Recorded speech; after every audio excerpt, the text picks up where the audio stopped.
আজ রাজ্য বাজেটে বয়স্ক ভাতা, বিধবা ভাতা, প্রতিবন্ধী ভাতা বা বার্ধক্য ভাতা নিয়ে একটি বিরাট ঘোষণা করলেন রাজ্যের মুখ্যমন্ত্রী।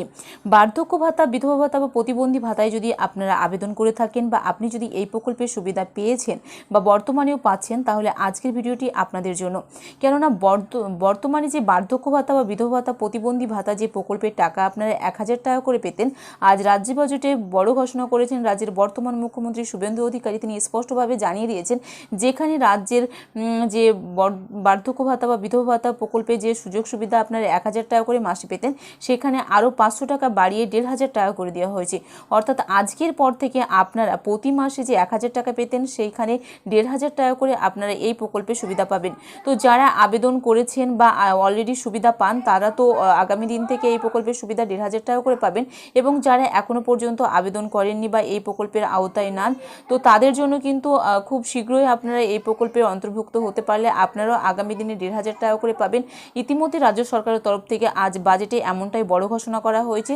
তো আজকের এই ভিডিওতে আপনাদেরকে বিস্তারিত জানাবো যে রাজ্য সরকার আজ বাজেটে রাজ্যের উপভোক্তাদের জন্য বার্ধক্য ভাতা, বিধবা ভাতা, প্রতিবন্ধী ভাতাদের জন্য আরও নতুন কি বিজ্ঞপ্তি জারি করেছে, সমস্ত কিছু জানাবো। তার আগে ভিডিওটি যদি ভালো লেগে থাকে তো অবশ্যই এটি লাইক করবেন, বন্ধুদের সঙ্গে শেয়ার করবেন।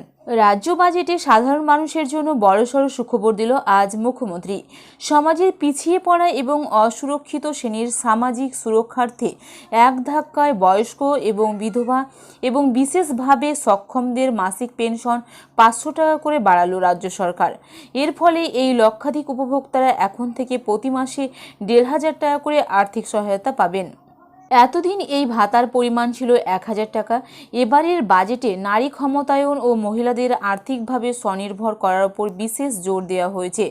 রাজ্য বাজেটে অর্থমন্ত্রী স্বপন দাশগুপ্ত মহিলাদের জন্য অন্নপূর্ণা যোজনা নামে একটি নতুন ও আকর্ষণীয় মেগা প্রকল্পের ঘোষণা করেছেন। কি থাকছে এই অন্নপূর্ণা যোজনায়? এই প্রকল্পের আওতায় রাজ্যের 25 থেকে 60 বছর বয়সী যোগ্য মহিলাদের প্রতি মাসে 3000 টাকা করে আর্থিক সহায়তা দেওয়া হবে। সরাসরি উপভোক্তাদের আধারযুক্ত ব্যাংক অ্যাকাউন্টে এই টাকা ঢুকে যাবে।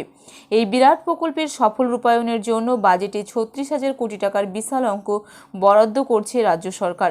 সব মিলিয়ে রাজ্য সরকারের এবারের বাজেটে রাজ্যের প্রবীণ নাগরিক এবং মহিলাদের জন্য এক বিরাট স্বস্তির বার্তা নিয়ে এসেছে রাজ্যের মুখ্যমন্ত্রী। পূর্বতন সরকার ক্ষমতায় থাকার সময় বার্ধক্য ভাতা, প্রতিবন্ধী ভাতা বা মানসিকভাবে শারীরিকভাবে অক্ষম যারা রয়েছে, সেই সমস্ত বা বিধবা ভাতা, বয়স্ক ভাতাদের জন্য 1000 টাকা করে মাসিক পেনশন দেওয়া হতো। সেখানে সেই 1000 টাকার পরিবর্তে বিজেপি সরকার অর্থাৎ নতুন মুখ্যমন্ত্রী গঠন হওয়ার পরে সেই বয়স্ক ভাতা বা বার্ধক্য, বিধবা ভাতা বা প্রতিবন্ধী ভাতার যে মূল্যবৃদ্ধি সেটা কিন্তু বাড়ানো হয়েছে। এবং আজকে বাজেট পেশ হলো, সেই বাজেটে ঘোষণা করা হয়েছে রাজ্য সরকারের তরফ থেকে যে 500 টাকা বাড়িয়ে 1500 টাকা করা হয়েছে। যেখানে শোনা যাচ্ছিল 2000 টাকা করা হবে, অর্থাৎ ডবল ধামাকা দেওয়া হবে বার্ধক্য ভাতা বা বয়স্ক ভাতাদের জন্য, সেখানে কিন্তু এবার মাত্র 500 টাকা বাড়িয়ে 1500 টাকা করা হয়েছে। তো এই বার্ধক্য ভাতা বা প্রতিবন্ধী ভাতা বা বিধবা ভাতা প্রকল্পে আপনারা যদি অন্তর্ভুক্ত হয়ে থাকেন বা আওতায় থাকেন বা যদি আবেদন করে থাকেন, আপনাদের যদি যোগ্যতা হয়ে থাকে, তাহলে আপনারা আগামী দিন থেকে প্রতি মাসে 1000 টাকার পরিবর্তে সরাসরি আপনাদের ব্যাংক অ্যাকাউন্টে ডিবিটি অর্থাৎ ডিরেক্ট বেনিফিট ট্রান্সফারের মাধ্যমে সরাসরি আপনাদের অ্যাকাউন্টে 1500 টাকা করে ঢুকে যাবে। এই প্রতিবন্ধী বা বার্ধক্য ভাতা, বিধবা ভাতা ছাড়াও রাজ্য সরকার একটি নতুন মেগা প্রকল্প অন্নপূর্ণা যোজনা, যা মহিলাদের জন্য চালু করা হয়েছে। এই অন্নপূর্ণা যোজনা প্রকল্পেও মাসে 3000 টাকা করে পেয়ে যাবেন যদি আপনাদের বয়স 25 থেকে 60 বছর বয়সী হয়ে থাকে এবং আপনি যদি যোগ্য হয়ে থাকেন এই প্রকল্পে আবেদন করার জন্য, তবেই আপনারা এই আর্থিক সহায়তাটা পেয়ে থাকবেন। এবং আগামী 1 জুলাই এই অন্নপূর্ণা ভাণ্ডারের প্রকল্পের অন্নপূর্ণা যোজনার টাকা কিন্তু সরাসরি আপনাদের আধারযুক্ত যে ব্যাংক অ্যাকাউন্ট, এই অ্যাকাউন্টে কিন্তু ঢুকে যাবে।